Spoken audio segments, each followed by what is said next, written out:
Selamat pagi pemirsa, Tabi pun Anda kembali menyaksikan Berita Lampung.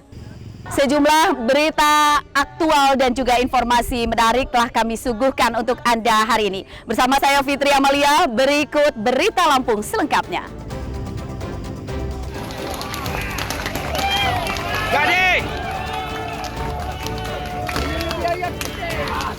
Rumah pedagang siomay terduga sebagai pelaku pembunuhan seorang penagih utang koperasi simpan pinjam dibakar massa.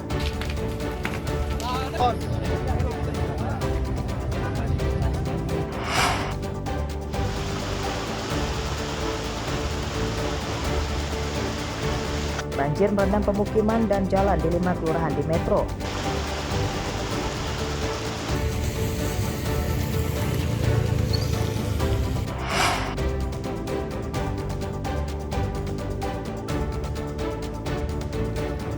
Harga biji kopi terus merosot, petani di Lampung Barat kian khawatir harga kopi kembali ke masa lalu.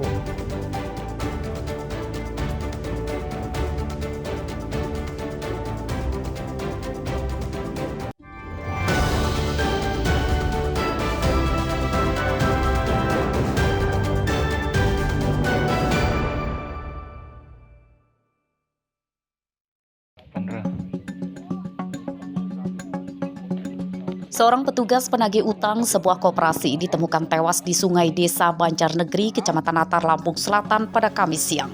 Mayat ditemukan dalam kondisi mengapung. Korban bernama Pandra Apriliandi, umur 21 tahun, warga desa Gedung Ketapang, Kecamatan Sungkai Selatan, Lampung Utara. Jenazah kemudian dibawa ke Rumah Sakit Bayangkara, Bandar Lampung. Menurut keluarganya, korban sempat dinyatakan hilang selama 4 hari sebelum mayatnya ditemukan. Korban terakhir berpamitan akan menagih utang ke rumah seorang nasabahnya di Natar, Lampung Selatan. Komunikasi terakhir korban bersama pacarnya. Saat itu, korban menginformasikan pacarnya sedang dalam perjalanan diajak nasabahnya mengambil uang. Namun setelah itu, ponsel korban tidak aktif dan korban dinyatakan hilang.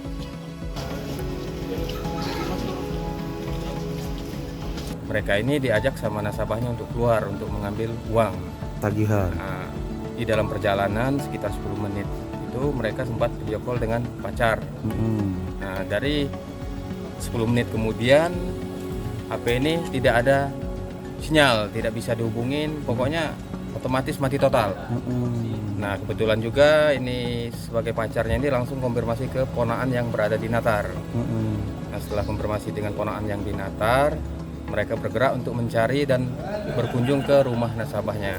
Setelah sampai di lokasi, memang benar si Pandra ini, almarhum ini sempat bertamu, itu menurut informasi dari salah satu warga.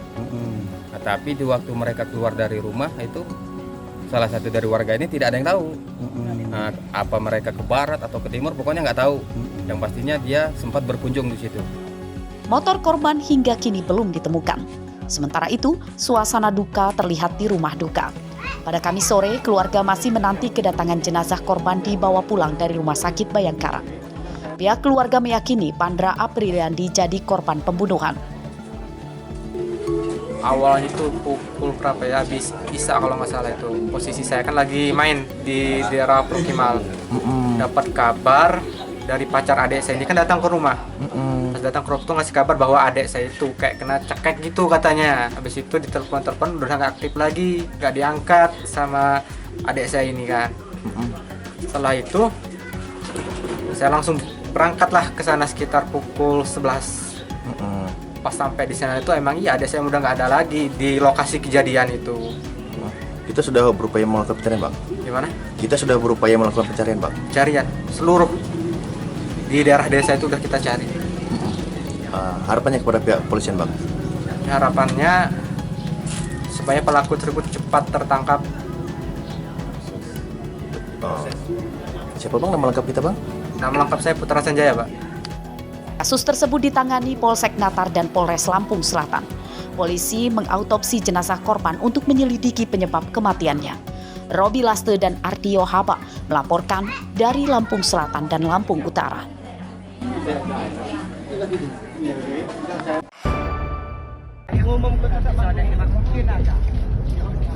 Rumah seorang pedagang somai di Desa Purworejo, Kecamatan Natar, Lampung Selatan, Kamis siang dibakar massa. Pembakaran rumah tersebut buntut dari tewasnya seorang petugas juru tagih hutang koperasi simpan pinjam bernama Pandra Apriliandi. Massa menuduh pemilik rumah berinisial SP sebagai terduga pembunuh Pandra Apriliandi. Korban tewas saat menagih utang ke SP. Menurut warga, pembakaran rumah terjadi tidak lama dari ditemukannya mayat korban terapung di sungai di Natar, Lampung Selatan. Massa kemudian mendatangi rumah SP, namun sudah kosong ditinggalkan pemiliknya. Massa yang kesal kemudian membakar rumah SP. Dari korban itu ke rumahnya si pelaku, karena pelakunya nggak ada, mungkin mereka melampiaskan emosinya ya untuk membakar rumahnya. Akhirnya dari pihak Polda datang untuk ke sini untuk membantu masyarakat sini. Ya alhamdulillah lah, sekarang alhamdulillah. Ya sebetulnya untuk keluarga korban juga ya kami maklum gitu kan. Alhamdulillah gitu, nggak ada kerusuhan apa-apa. 3 kali pembakaran, pertama dibakar kasur, habis itu kita berusaha memadamkan. Tapi akhirnya datang lagi rame, kebakar lagi, udah nggak sanggup lah. Pak Lurah datang, habis itu ya udah kesini lagi, dibakar lagi. Akhirnya bapak-bapak polisi ini kesini. Ada sekitar 20-an orang yang lebih Pak. Pemilik rumah yang dibakar belum diketahui keberadaannya. Hingga Kamis sore, polisi belum menyampaikan keterangan terkait dugaan pembunuhan terhadap penagih utang Pandra Apriliandi yang berbuntut pada pembakar rumah terduga pelakunya. Babila Stom melaporkan dari Lampung Selatan.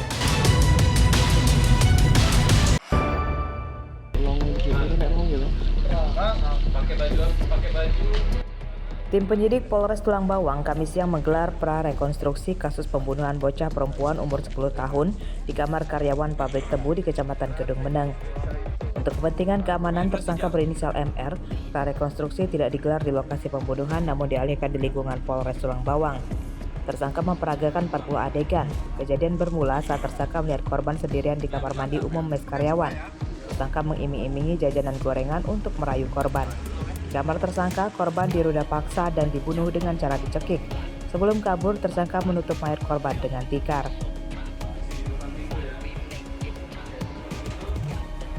Tersangka terancam hukuman mati. Polisi menjerat tersangka dengan pasal berlapis, yakni pasal tentang pembunuhan, pemerkosaan, dan Undang-Undang Perlindungan Anak. Di prarekon ini kita sifatnya mendahului, dan tadi kita dapat lihat adegan per adegan sehingga penyidik bisa lebih teliti apa-apa saja yang perlu ditambahkan dalam berita acara. Untuk pelakunya, pelaku tunggal nih? Sementara masih pelaku tunggal.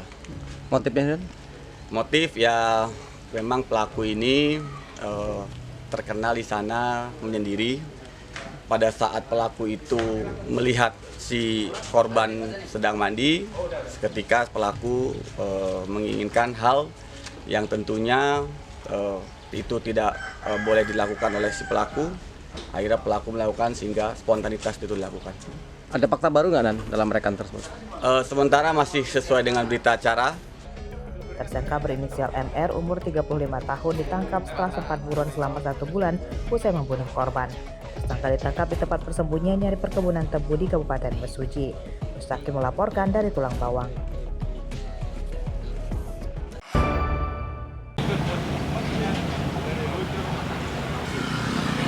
Dua pengurus Komite Olahraga Nasional Indonesia atau KONI Lampung Tengah ditetapkan sebagai tersangka korupsi dana hibah sebesar 1,1 miliar rupiah oleh Kejaksaan Negeri Lampung Tengah Kamis siang. Tersangka bernama Dwi Nurdayanto dan Edi Susanto sebagai ketua dan bendahara KONI Lampung Tengah. Kasus bermula dari KONI Lampung Tengah yang menerima dana hibah sebesar 5,8 miliar rupiah pada tahun 2022. Tepat saat Indonesia masih dilanda kesulitan ekonomi dampak pandemi COVID-19. Namun dana hibah untuk pemajukan olahraga tersebut tidak dipergunakan sesuai ketentuan. Modus korupsi yakni tersangka memanipulasi laporan penggunaan uang dalam beberapa kegiatan fiktif. Lampung Tengah menyampaikan kepada masyarakat dan rekan-rekan media bahwa hari ini penyidik Kejaksaan Negeri Lampung Tengah secara resmi menetapkan 2 tersangka dalam perkara dugaan tindak pidana korupsi yang terjadi dalam pengelolaan KONI Kabupaten Lampung Tengah tahun anggaran 2020. Kedua tersangka ditahan 20 hari ke depan untuk kepentingan penyidikan di Rutan Gunung Sugi, Lampung Tengah. Pada kasus tersebut, tim penyidik menjerat kedua tersangka dengan Undang-Undang tentang Pemberantasan Korupsi, ancaman hukumannya 20 tahun penjara. Ari Susanto melaporkan dari Lampung Tengah.